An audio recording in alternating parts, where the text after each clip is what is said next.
वर्षाताई इकडे निकीच्या त्रुटी काढत आहेत, तर जान्हवी जी आहे त्या त्रुटी पण काढते आणि तिला नावसते देखील. चला तर बघा तिकडे काय डिस्कशन आहे.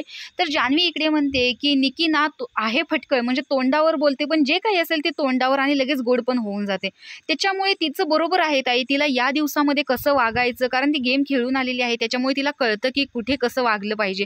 त्यावरती वर्षाताई म्हणतात की ओव्हर कॉन्फिडन्स असणं, आत्मविश्वास असणं ही एक वेगळी गोष्ट आहे, परंतु माझ्याशिवाय हे घरच नाही असं म्हणणं हा ओव्हर कॉन्फिडन्स आहे, तो नाही मला आवडत. आणि विद्या विनयन शोभते आणि तो विनय जो आहे ना तो तिच्या रक्तातच नाहीये, तर ती आणणार कुठून ना. म्हणजे तो रक्तात असावा लागतो, तो तिच्या अंगीत जर नसेल तर ती फेक कसं दाखवणार. कारण ती म्हणते की मी जर या घरामध्ये नसते तर तुमचं काय झालं असतं, म्हणजे तुमचा गेम दिसलाच नसता.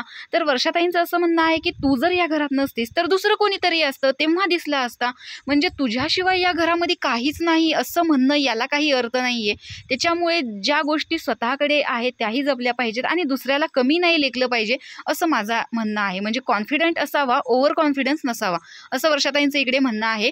तर निकी खूप फटकळ आहे पण ती तोंडावरती आहे आणि जे काही असेल ते तोंडावर बोलून ती मोकळी होते आणि 2 मिनिटात ती गोड ही बोलत असते, हे आपण पाहिलेलंच आहे. पण ज्यावेळेस वर्षाताई म्हणतात की ओव्हर कॉन्फिडन्स नसावा, म्हणजे माझ्यामुळे तुमचा गेम चाललेला आहे किंवा तुम्ही या घरामध्ये दिसता असं निकीचं म्हणणं तुम्हाला कितपत बरोबर वाटतं हे कमेंट बॉक्समध्ये नक्की सांगा. आणि आता तर वर्षाताई घराच्या बाहेर गेलेल्या आहे, त्याच्या मागचा हा व्हिडिओ आहे. तरी पण वर्षाताईंचा गेम हा निकीमुळेच दिसत होता की नाही हे कमेंट बॉक्समध्ये सांगायला विसरू नका.